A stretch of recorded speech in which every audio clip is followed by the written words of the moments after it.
qui nous est fait et puis qui témoigne du travail extraordinaire de tous les militants ce soir. Et ça, ça prouve qu'en fait la mobilisation politique, ça finit toujours par payer, et c'est une mobilisation qui a duré 1 an. Les gens sont à la fois exaltés et en même temps très fatigués parce qu'il a fallu convaincre jusqu'au dernier moment des abstentionnistes, des personnes qui voulaient savoir ce qu'on faisait.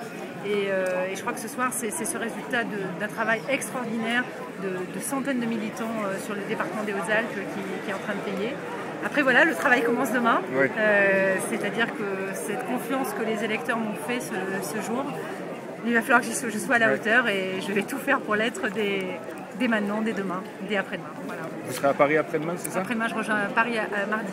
Et demain, je suis sur les Hautes-Alpes. Je souhaite participer à la première manifestation officielle.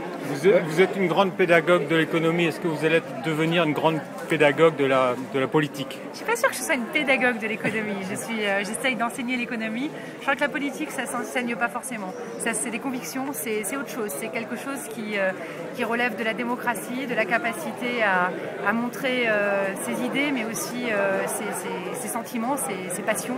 Et du coup, ça ne s'enseigne pas autant que l'économie. L'économie, c'est froid. La politique, c'est chaud. Merci. Qu'est-ce qui a fait la différence dans cette campagne? On a vu l'UMP marcher un peu sur les terres des électeurs du Front National pour les attirer vers lui. Comment vous analysez votre victoire? Qu'est-ce qui a fait la différence? Je crois qu'on a fait un travail de fond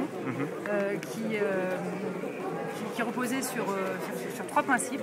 Le premier, être cohérent avec le président de la République, c'est-à-dire qu'on n'a pas cherché à changer notre discours entre les présidentielles et les législatives, ce que l'UMP a fait. Je pense que c'était une erreur. La deuxième chose, c'est qu'on a fait un travail de programmatique. On avait un programme de 32 pages pour ces législatives, tourné vers les Hautes-Alpes, et notre concurrent ne l'a pas fait. Je crois que c'était de sa part une erreur parce que les gens nous demandaient ce programme. Et puis la troisième chose qu'il ne faut pas sous-estimer, on est allé chez les gens.